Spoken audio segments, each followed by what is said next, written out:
آپ جتنی بھی بڑی مشکل میں ہیں، اگر میرا کوئی بھائی یہاں بیٹھا ہے، بیمار بیٹھا ہے، قرض دار بیٹھا ہے، بے روزگار بیٹھا ہے، بے اولاد بیٹھا ہے، ٹینشن میں ہے، اور اس کو لگتا ہے کہ یار اب تو ایسا پھنسا ہوں کہ یہاں سے نکل نہیں سکوں گا۔ اچھا، زندگی میں کبھی کبھی ایسا موڑ آتا ہے، ٹھیک ہے، کہ بندہ ایک لیول پر آ کر کہتا ہے یار اتنا قرضہ ہو گیا، یہ تو میں دے ہی نہیں سکوں گا، اتنی بڑی پرابلم آ گئی، ایسی بیماری، ایسی ڈیفیکلٹی، اتنی مشکل، میں یہاں سے نہیں نکل سکوں گا، میری زندگی ختم۔ اس کو لگتا ہے آگے دیوار ہے، اور یہ وہ لیول ہوتا ہے کہ جس کے پاس یہاں جا کر توکل نہیں ہوتا نا، تو دو پرابلم ہو جاتے ہیں، یا تو بندہ ڈپریشن کا شکار ہوتا ہے یا پھر خودکشی کرتا ہے۔ ایسی خودکشی نہیں کرتے لوگ، ان کو لگتا ہے ختم، اب کچھ نہیں ہو سکتا۔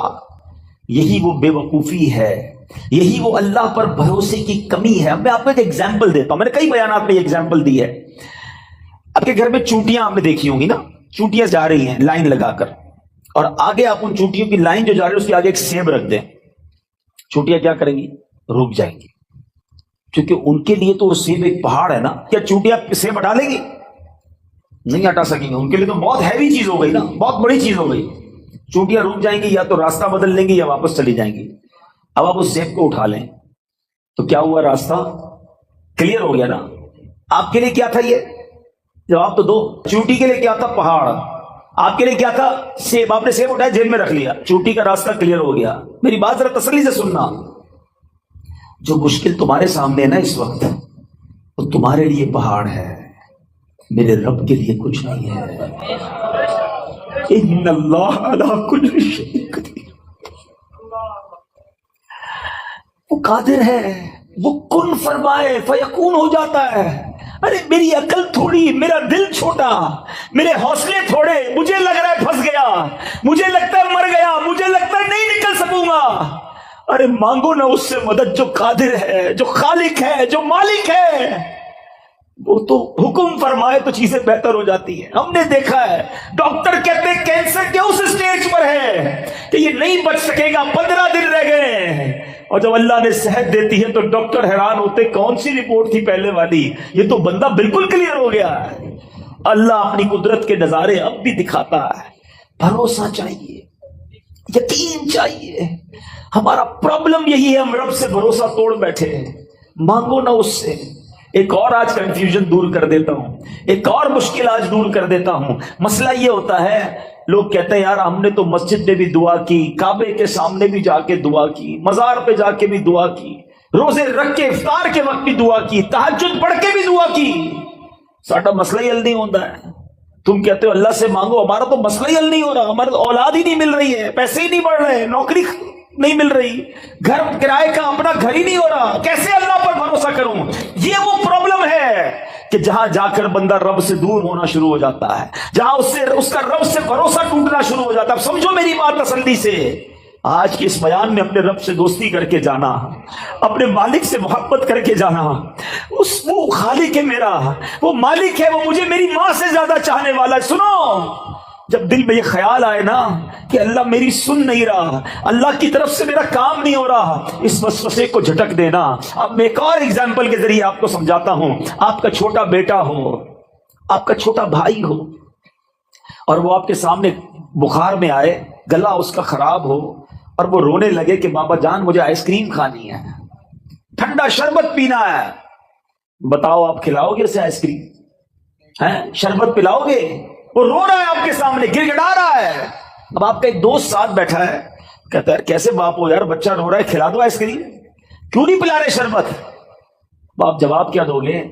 میں والد ہوں، مجھے پتا ہے اس کو کب کیا دینا ہے، اس کو رونے دو، اگر میں نے ابھی اس کو آئس کریم کھلائی تو یہ اور بیمار ہو جائے گا۔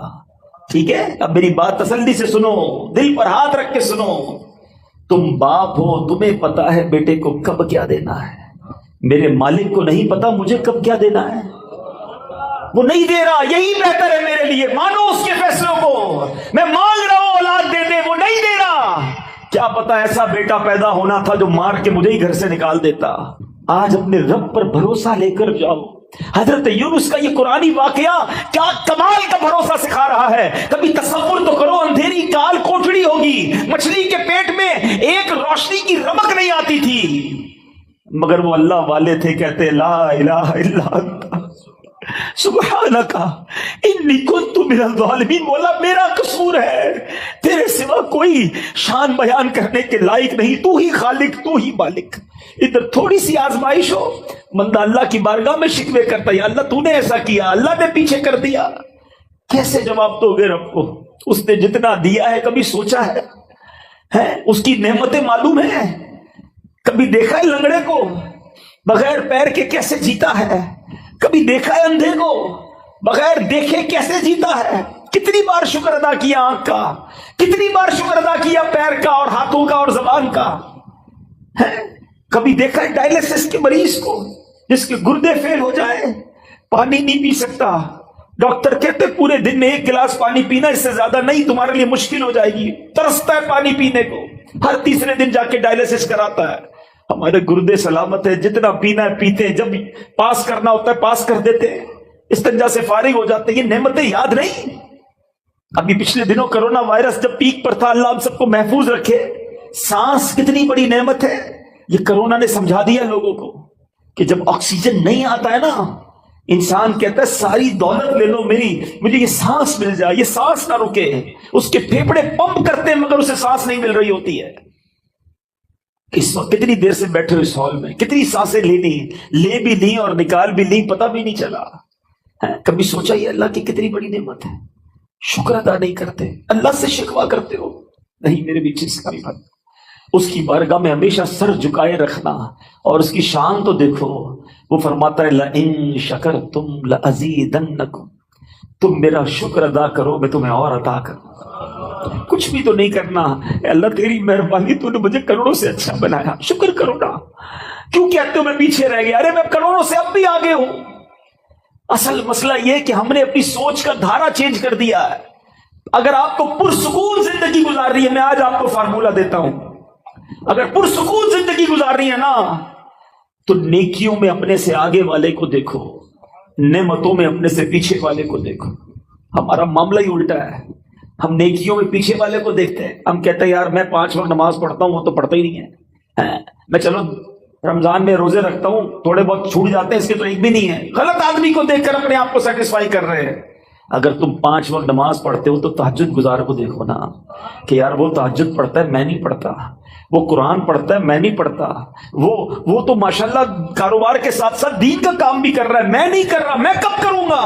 اسے دیکھو نا جو تم سے نیکیوں میں آگے بڑھ گیا. مدنی قافلے میں جانے والے کو دیکھ کر کیوں خیال نہیں آتا کہ یہ راہ خدا میں 12 ماہ اور 30 دن کا سفر کر رہا ہے، میں سفر نہیں کر رہا؟ تمہیں یورپ جانے والا دیکھ کر پھر سونا شروع ہو جاتی ہے.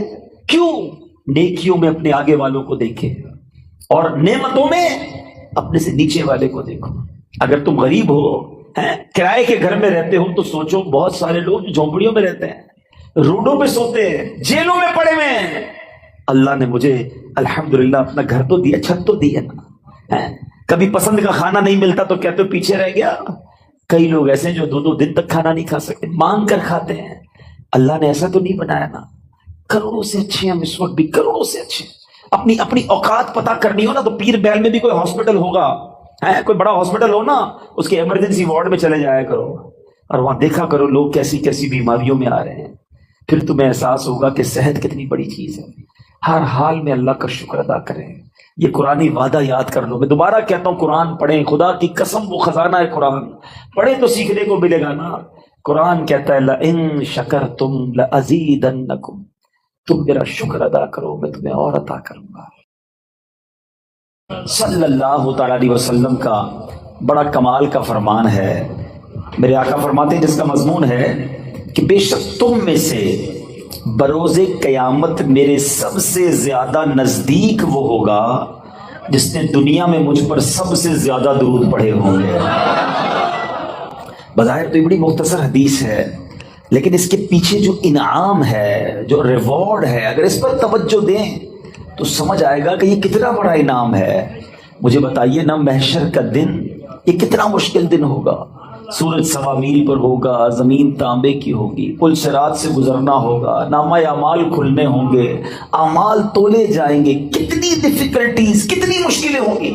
مگر وہ کون ہوگا جو اس دن ان تمام مشکلوں میں بھی ہماری مدد فرمائیں گے، وہ کوئی اور نہیں ہے۔ بریلی کے تاجدار لکھتے ہیں نا کہ سنتے ہیں کہ محشر میں صرف ان کی رسائی ہے، اور کوئی نہیں ہے ان کے سوا۔ سنتے ہیں کہ محشر میں صرف ان کی رسائی ہے، گر ان کی رسائی ہے لو جب تو بنائی ہے۔ اب ذرا غور کریں، جو لوگ حج پہ گئے ہیں وہ میری بات ذرا جلدی سمجھ جائیں گے۔ عرفات کے میدان میں کتنی پبلک ہوتی ہے؟ 25-30 لاکھ، 40 لاکھ۔ لیکن جو حج پر جاتے ہیں انہیں لگتا ہے کہ 25-30 لاکھ کہتے کس کو ہے؟ تواڈی پنجابی میں کہتے ہیں لگ پتا جاتا ہے کہ عوام کہندے کس کو ہیں۔ اتنی پبلک، جدھر دیکھو سر ہی سر، ادھر جو ایک بار بندہ کھو جائے دوبارہ نہیں مل سکتا۔ 25-30-40 لاکھ لوگوں کا یہ عالم ہے، تو محشر میں کتنے لوگ ہوں گے؟ 8 ارب کے قریب تو اس وقت دنیا میں بندے ہیں، ٹھیک ہے، 7 ارب 90 کروڑ کے قریب تو دنیا کی آبادی پہنچ گئی ہے، تھوڑے دنوں میں یہ 8 ارب ہو جانی ہے۔ 8 ارب ابھی ہیں۔ حضرت آدم علیہ السلام سے لے کر صبح قیامت تک جتنے لوگ اس دنیا میں آئیں گے سب اس میدان میں موجود ہوں گے۔ رش کتنا ہوگا، ہجوم کتنا ہوگا۔ اچھا، اس میں جتنے مسلمان ہیں سب چاہتے ہیں کہ نبی پاک کے قریب ہو جائیں۔ ابھی اس ہال میں 1000-1500 شاید لوگ ہوں گے، کافی لوگ چاہ رہے ہیں آگے آنا، سب شاید مجھ سے مل بھی نہ پائیں۔ ایک بندے سے 1000 آدمی ملنے کی کوشش کرے تو مشکل ہو جاتی ہے، اربوں خربوں لوگ اگر نبی پاک کے قریب ہونا چاہیں تو کیسے ہو سکیں گے؟ اس کا مطلب قریب وہی ہو سکے گا جس کو آقا بلائیں گے۔ اب کس کو بلایا ہے سوچ لو۔ آقا فرماتے تم میں سے میرے قریب وہ ہوگا جس نے دنیا میں زیادہ درود پڑھے ہوں گے۔ اب درود پڑھنا تو قیامت کے دن نبی پاک کے قرب کا ذریعہ ہو گیا۔ اتنے رش کے اندر میں کیسے قریب پہنچوں گا؟ اللہ اکبر۔ اور جب قریب پہنچ گئے نا تو پتہ پھر مسئلہ کیا ہونا ہے، آسانی کیسے ہو جائے گی۔ بہت پیاس لگے گی، سنا ہے محشر کے دن، مگر اعلیٰ حضرت کہتے ہیں ٹھنڈا ٹھنڈا میٹھا میٹھا پیتے ہم ہیں پلاتے یہ، اپنی بنی ہم آپ بگاڑے کون بنائے بناتے یہ ہیں۔ ارے جب باپ بھی نہیں پوچھے گا، وہ باپ جو آج بچوں کے لیے ڈبل ڈیوٹی کرتا ہے، مگر قیامت کے دن ایسے نفسا نفسی کا عالم ہوگا کہ نہ باپ پوچھے گا نہ ماں کام آئے گی۔ سنو میرے آقا اس دن کیا کریں گے، ماں جب اکلوتے کو چھوڑے آ آ کہہ کے بلاتے یہ ہیں، باپ جہاں بیٹے سے بھاگے لطف یعنی کرم وہاں فرماتے یہ ہیں۔ اللہ اکبر۔ اس سے سیکھنے کو یہ مل رہا ہے کہ اگر محشر کے دن کی سختیوں سے بچنا ہے، ڈیفیکلٹیز سے بچنا ہے، تو آقا کے قریب جانا ہے، اور آقا کے قریب جانا ہے تو درود پاک کثرت سے پڑھنا ہے۔ تو آج سارے اسلامی بھائی نیت کریں، اتنا سارا ٹائم ہم موبائل فون کے ساتھ گزارتے ہیں، گھنٹوں گزر جاتے ہیں سوشل میڈیا پر فالتو میں، لیکن درود نہیں پڑھتے، ذکر نہیں کرتے، تلاوت نہیں کرتے۔ یہ زندگی بیکار نہ گزاریے، پلیز اپنی زندگی کو قیمتی سمجھیے۔ ایک ایک سانس یہ اللہ کی نعمت ہے، جتنا ہو سکے عبادت میں، ذکر و درود میں، نیکی کے کاموں میں صرف کریں۔ آئیے مل کر محبت کے ساتھ بآواز بلند درود پاک پڑھ لیں۔ صلو علی الحبیب صلی اللہ تعالی علی محمد صلی اللہ علیہ وسلم۔ آج میں مختصراً ایک ایسا واقعہ آپ کو میں نے سنانا ہے کہ جو قرآنی واقعہ ہے، اللہ کے نبی کا واقعہ ہے۔ اس واقعے کو سنانے کے میرے 2 مقصد ہیں۔ ایک تو قرآن کا واقعہ سنیں گے، اس واقعے میں جو میسج ہے وہ ہم لینے کی کوشش کریں گے، اور دوسرا مقصد یہ ہے کہ یہ واقعات تو ہمیں پتہ ہونے چاہیے تھے۔ اللہ کے کلام میں یہ واقعات موجود ہیں، مگر بہت بڑی تعداد ہے جو قرآن سے دور زندگی گزار رہی ہے۔ ہمیں شاید دنیا کی بہت ساری معلومات ہے، لیکن مسلمان ہونے کے باوجود قرآن کے بارے میں معلومات نہیں ہوتی ہے۔ نہ قرآن پورا تجوید سے پڑھا ہوتا ہے، نہ ترجمہ پڑھا ہوتا ہے، نہ تفسیر پڑھی ہوتی ہے۔ مجھے ایک بات بتائیں، پہلے صبح اٹھتے تھے نا لوگ، اللہ رسول کا نام لیتے تھے، اچھا پہلے پھر اس کے بعد اخبار پڑھتے تھے، اب اٹھتے ہی فون اٹھاتے ہیں پہلا کام، اور یہ دیکھتے ہیں کس کس کا میسج آیا ہے۔ جب تک ہمارے واٹس ایپ میسیجز، ہمارے جو بھی ہمیں پیغامات آئے ہم سنتے نہیں، ہمیں چین نہیں آتا، کوئی اہم بات رہ نہ جائے۔ مجھے ایک بات بتاؤ، تمہارے دوست کا، تمہارے کاروباری ساتھی کا پیغام مس نہ ہو جائے، اس بات کا خیال ہے۔ اتنی عمر ہو گئی، اللہ کا پیغام قرآن تمہارے پاس آیا ہوا ہے، وہ پڑھ لیا، جان لیا رب نے کیا فرمایا ہے، اللہ نے ہمارے لیے کیا پیغام دیا ہے؟ کبھی سوچا آپ نے؟ قرآن تو ویسے ہی اللہ کا پیغام ہے، مگر خاص طور پر 89 آیتیں وہ ہیں جس میں اللہ نے براہ راست ڈائریکٹلی مجھ سے اور آپ سے بات کی ہے، اور کیا فرمایا؟ یا ایھا الذین آمنو، اے ایمان والو، اے ایمان والو۔ ہم ایمان والے ہیں نا، ہم سے بات ہوئی ہے، کیا ہم نے وہ 90 کے قریب آیتیں پڑھ لی؟ یہ اللہ نے کیا فرمایا، مجھ سے کیا بات کی ہے؟ میری فیملی کا، میرے دوستوں کا، میرے بزنس کولیگز کا پیغام ڈسٹرب نہ ہو، اس کا خیال ہے۔ اللہ نے قرآن میں ہمیں پیغام دیا ہوا ہے، ہمارے پاس ٹائم ہی نہیں ہے۔ مرنے کے بعد کیا ہم یہ جواب دے سکیں گے کہ یا اللہ ٹائم نہیں تھا اس لیے قرآن نہیں پڑھ سکا؟ خدا را قرآن سے دور نہ رہیں، پڑھیں قرآن کو، اتنا کچھ موجود ہے۔ اور حدیث پاک کا مضمون ہے وہ دل ویران ہے جس میں کچھ قرآن نہیں ہے۔ سوچو کہ ہمارے دل میں کتنا قرآن ہے، ہم کتنا قرآن پڑھتے ہیں۔ اب میں قرآن کا واقعہ سناتا ہوں۔ ایک مقصد یہ ہے کہ قرآن سے محبت بڑھے، قرآن پڑھنے کا ذہن بنے۔ قرآن سے دور رہ کر زندگی اچھی نہیں ہے۔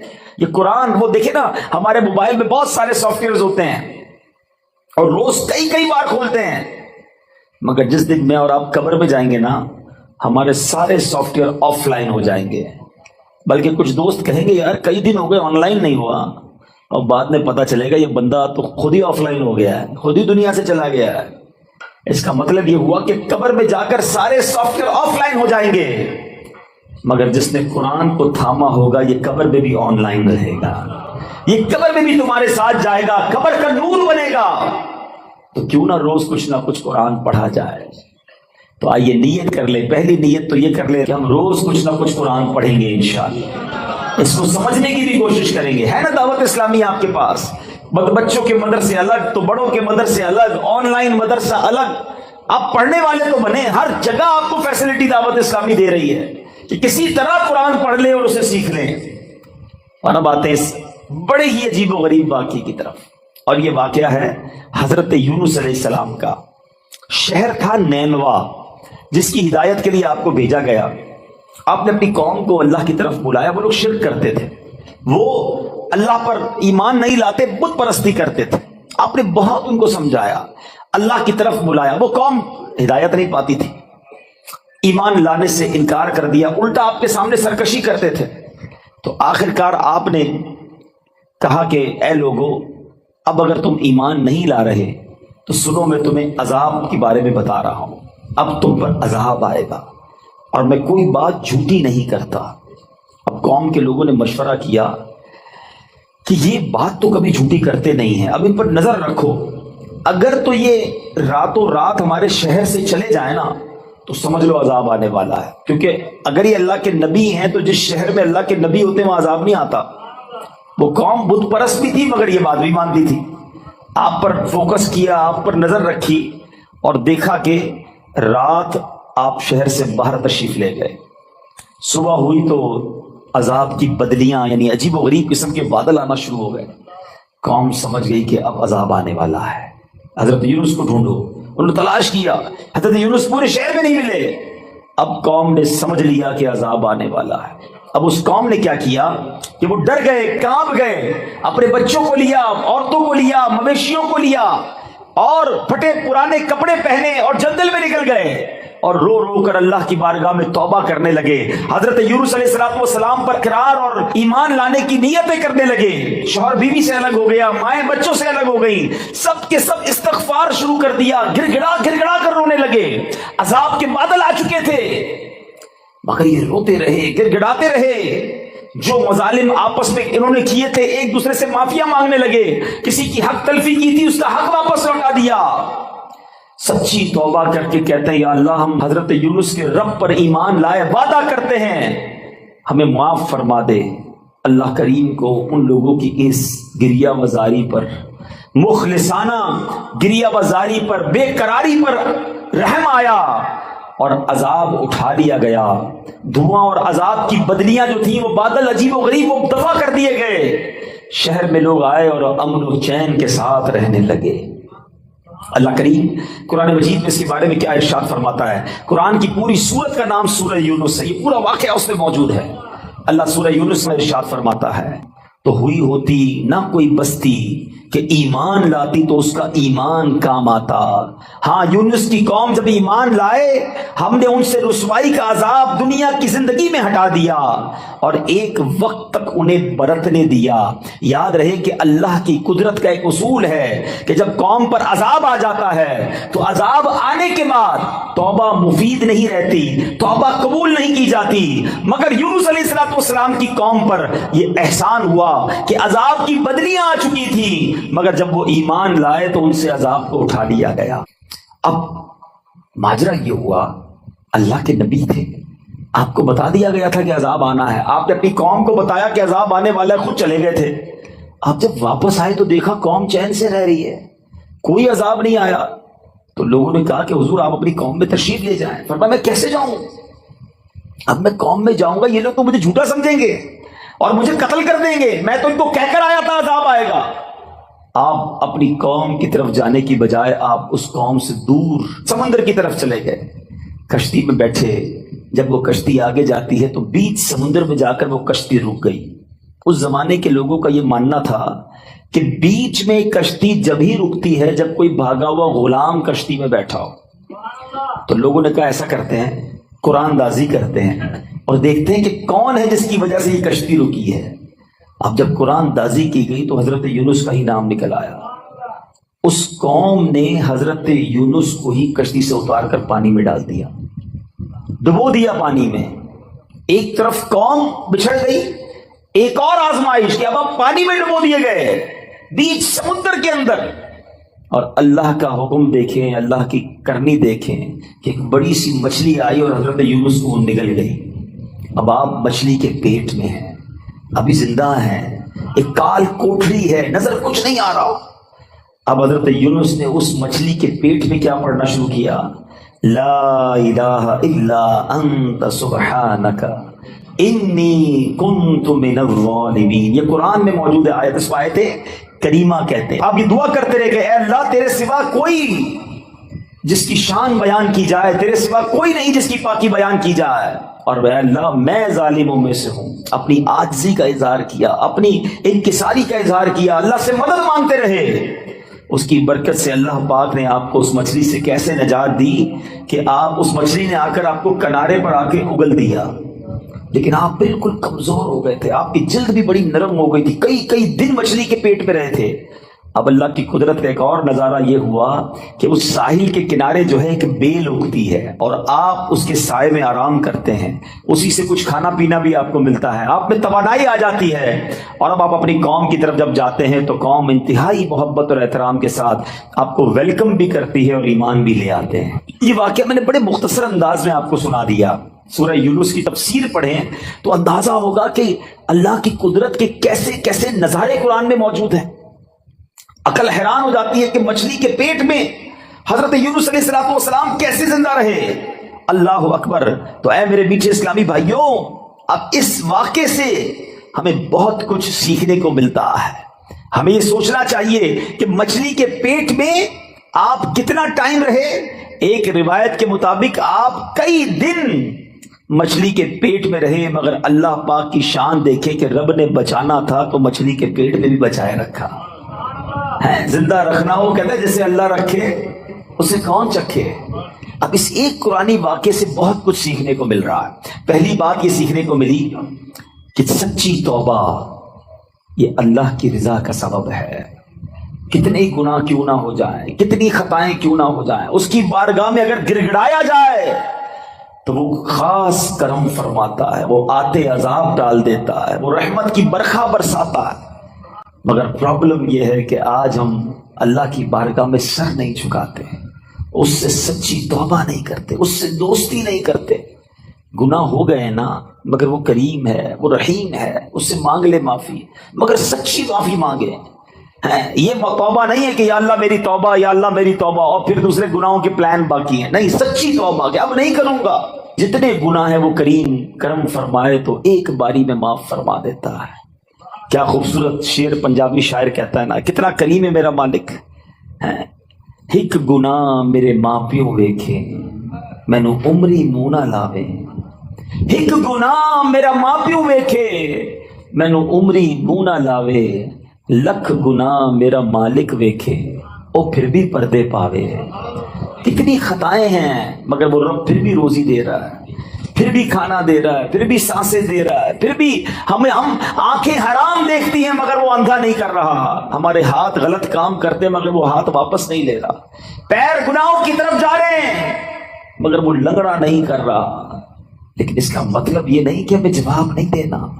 قرآن ہی میں رب نے فرمایا یومئذ تحدث اخبارہا، ایک دن آئے گا کہ زمین اپنی خبریں دے گی.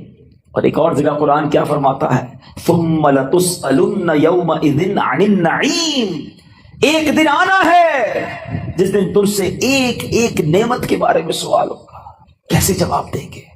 اے دن رات گناہوں میں گزارنے والوں، اے نمازیں قضا کرنے والوں، اے نشہ اور شراب استعمال کرنے والوں، اے حرام روزی کمانے والوں، اے مسلمانوں کے دل دکھانے والوں، ماں باپ کی نافرمانی کرنے والوں، خدا کے واسطے سوچو اللہ کی بارگاہ میں کیسے پیش ہو سکیں گے. وہ کریم ہے، اس سے معافی مانگ لو، سچی توبہ کر لو. حدیث پاک میں آتا ہے التائب من الذنب کمن لا ذنب له، گناہوں سے توبہ کرنے والا ایسا ہے جیسا اس نے گناہ کیا ہی نہیں ہے. ایسا کریم مالک، اتنا رحیم مالک، پھر بھی اسے ناراض کریں.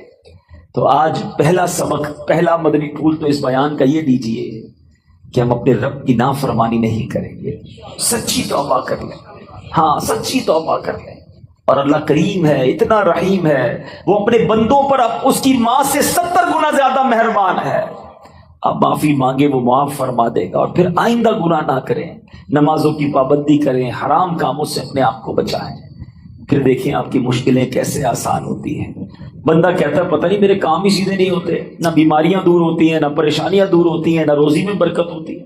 تم نے روزی دینے والے کو ہی ناراض کیا ہوا ہے، شفا دینے والے ہی تم سے ناراض ہے، جس نے عطائیں کرنی ہیں اسی کو تم نے ناراض کر دیا ہے. ارے اس کی رضا والے کام تو کرو، پھر دیکھو وہ کیسے رحمت کے دروازے کھولتا ہے. اب آتے ہیں اس واقعے کے دوسرے پہلو کی طرف کہ اللہ والے آزمائے جاتے ہیں. اللہ کے نیک بندوں پر امتحان آتا ہے مگر وہ اللہ پر بھروسہ رکھتے ہیں. مچھلی کے پیٹ سے بھی زندہ واپس آ گئے حضرت یونس علیہ السلام. تو اگر آپ بھی کسی مشکل میں ہیں نا، پریشانی میں ہے، تو ہمت نہ ہاریں، اللہ پر بھروسہ رکھیں. پرابلم یہ ہے کہ ہمارا رب پر بھروسہ ہی ختم ہو گیا. سب پر بھروسہ ہے، رب پر بھروسہ نہیں ہے. باقی دنیا والوں کی بات مانتے ہیں، یار فلاں منسٹر تو فلاں پیسے والا، فلاں عہدے دار رابطے میں ہوگا تو مسئلہ حل ہو جائے گا. نہیں میرے پیچھے اسلامی بھائیوں، جس کے ساتھ رب کی رحمت ہوگی اس کے سارے مسئلے حل ہو جانے ہیں. ان اللہ مع الصابرین، اللہ قرآن میں فرماتا ہے نا، اللہ صبر والوں کے ساتھ ہے. تو صبر کر لو، اللہ کی رحمت ساتھ ہو جانی ہے نا. تو اللہ پر بھروسہ کریں. پرابلم یہ ہے کہ آج اللہ پر بھروسہ نہیں رہا. بعض اوقات تو ایسے جملے لوگ کہہ دیتے ہیں کہ وہ کفریہ کلمات کی طرف چلے جاتے ہیں. یقین جانیں اللہ کریم ہے، وہ رحیم ہے، وہ واقعی ہمارے لیے بہترین فیصلہ کرنے والا ہے. لیکن ہم بعض اوقات اس معاملے میں غلطی کر جاتے ہیں. ایسا نہ کریں. بزرگان دین اپنے بچوں کو توکل کا درس کیسے دیتے تھے. ایک بزرگ کے بارے میں آتا ہوں، کا نام ہے احمد بن حرب رحمۃ اللہ تعالی علیہ. آپ نے ایک بار اپنے بچے کو یہ ٹریننگ دی کہ بیٹا جب بھی کھانا کھانا ہونا تو یہ گھر میں بڑی سی محراب ہے، ادھر جا کر دعا کرنا کہ یا اللہ مجھے کھانا دے دے، تو میں روز یہاں سے کھانا مل جائے گا. اور اپنی زوجہ سے کہا کہ ایسا کرو کہ روزانہ بچہ جب دعا کرے تو محراب میں پیچھے سے کھانا رکھ دینا، تاکہ بچے کی بچپن سے ٹریننگ ہو کہ اللہ سے مانگنا ہے، اللہ پر بھروسہ رکھنا ہے، روزی دینے والے جو ہے وہ رب ہے. ایسے ہی ہونے لگا.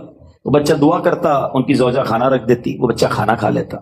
ایک دن کیا ہوا کہ ان کی زوجہ کہیں کام میں مصروف ہو گئی اور لیٹ ہو گئی، کھانے کا وقت ہو گیا. دوڑتی بھی گئی، دیکھا بچہ اس محراب کے پاس بیٹھا اور کھانا کھا رہا ہے. کہ بیٹے کھانا کہاں سے آیا ہے؟ کہ جہاں سے روز آتا ہے، اللہ روز دیتا ہے، آج بھی اللہ نے دیا ہے. اب وہ واپس آئی اپنے شوہر کے پاس کہ حضور یہ تو کمال ہو گیا، میں نے تو کھانا نہیں رکھا. حضرت احمد بن حرب رحمۃ اللہ تعالیٰ فرماتے مجھے اسی دن کا انتظار تھا، اب تمہیں کھانا نہیں دینا، اب اللہ کی رحمت سے خود ہی ملتا چلا جائے گا۔ یہ وہ لیول آف توکل ہے جو ہمارے بزرگوں میں ہوا کرتا تھا۔ حضرت ابراہیم علیہ السلام کو جب آگ میں ڈالا جا رہا تھا، یہ بھی قرآنی واقعہ، قرآن پڑھے تو پتہ چلے نا، حضرت ابراہیم کو جب آگ میں ڈالا جا رہا تھا، حالانکہ معلوم ہے کہ اتنی بڑی آگ ہے جو کبھی جلائی نہیں گئی ہے، آسمان تک شعلے ہیں، جبریل امین آتے کہتے حضور آپ حکم کریں، ابھی میں بارش کا فرشتے کو کہتا ہوں پانی برسائے گا، آگ بجھ جانی ہے۔ فرمایا نہیں، میرا رب دیکھ رہا ہے، اگر وہ چاہے گا تو بچا لے گا، اور اس کی اگر رضا اس میں ہے کہ میں آگ میں چلا جاؤں تو میں راضی ہوں۔ ہاں وہ پنجابی شاعر کہتے ہیں نا، جے سونا میرے دکھ وچ راضی، میں سکھ نو چلے پاواں۔ یہ لیول آف توکل تھا نا۔ اچھا پھر جب آپ کو آگ میں پھینک دیا گیا تو پھر جبریل امین آئے، کہا ٹھیک ہے آپ ہم سے مدد نہیں مانگ رہے، اللہ سے تو مانگ لیں، اللہ کو تو پکار لیں۔ فرمایا مالک دیکھ رہا ہے، اگر اس کی رضا ہوئی تو اس نے بچا لینا ہے۔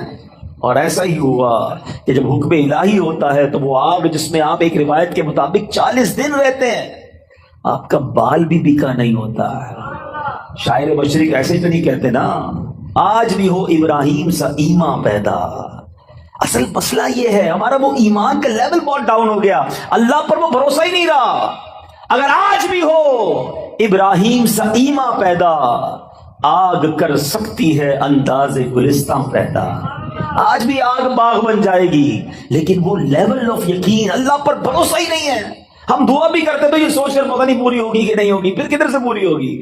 بھروسہ کرو اپنے مالک پر، وہ سب سے بڑا کارساز ہے، وہ عطا فرمانے والا ہے، اس نے وعدہ کیا ہے ادعونی استجب لکم، مجھ سے مانگو میں تمہیں عطا کروں گا۔ سب سے مانگتے ہیں، رب سے نہیں مانگتے۔ سب پر بھروسہ ہے، رب پر بھروسہ نہیں۔ حضرت یونس کو مچھلی کے پیٹ میں بھی بھروسہ تھا، کہتے اللہ مجھ سے غلطی ہو گئی، تیرے سوا کوئی اور نہیں باقی بیان کرنے کے لائق، لا الہ الا انت سبحانک انی کنت من الظالمین۔ اللہ نے مچھلی کے پیٹ سے رہائی عطا فرما دی۔ تم تھوڑی مشکل میں شکوے کرتے ہو، تھوڑی پریشانی میں شکوہ شکایت کرنے لگ جاتے ہیں۔ نہیں میرے پیچھے اسلامی بھائی، اور ایک یہ حضرت ابراہیم کے واقعے سے ایک اور بات بھی سیکھنے کو ملتی ہے، ہر بات جو ہے نا وہ دماغ سے نہیں فیصلہ کیا جاتا۔ ہاں کچھ لوگ کیلکولیٹر پہ چل رہے ہوتے ہیں، یار زکوٰۃ دیں گے تو پیسے کم ہو جائیں گے، اور صدقہ دیں گے تو اور کم ہو جائیں گے۔ ہر چیز حساب کتاب اور دماغ سے نہیں ہوتی ہے، کچھ فیصلے دل سے بھی کیا کرو۔ عقل والوں کے نصیبوں میں کہاں ذوق جنوں، ہاں عقل والوں کے نصیبوں میں کہاں ذوق جنوں، عشق والے ہیں جو ہر چیز لٹا دیتے ہیں۔ یہ جو چھلانگ لگائی گئی تھی نا آگ میں، قرآنی جو واقعہ حضرت ابراہیم نے، یہ فیصلہ کیسے ہوا؟ کیا خوبصورت بات شاعر لکھتے ہیں، فرماتے بے خطر کود پڑا آتش نمرود میں عشق، عشق نے چھلانگ لگائی تھی، دماغ اور عقل کا کام نہیں تھا ادھر۔ عقل تو کہتی تھی جل کے راکھ ہو جاؤ گے، مگر عشق کے فیصلے نرالے ہوتے ہیں۔ بے خطر کود پڑا آتش نمرود میں عشق، عقل تھی محو تماشائے لبے بام، ابھی عقل تو ادھر ہی سوچ رہی تھی، عشق نے اپنا کام کر دیا۔ اللہ کرے وہ ایسا عشق رب سے نصیب ہو جائے، ایسا توکل نصیب ہو جائے، جب راہ خدا میں خرچ کرنے کی باری آئے تو عقل کہتی نہیں خرچ کرو کم ہو جائیں گے، عشق کہتا ہے جس نے دیا ہے وہ اور عطا فرمائے گا۔ اس کے نبی کا وعدہ ہے، خدا کی قسم کھا کر میرے آقا فرماتے ہیں اللہ کی راہ میں خرچ کرنے سے مال کم نہیں ہوتا۔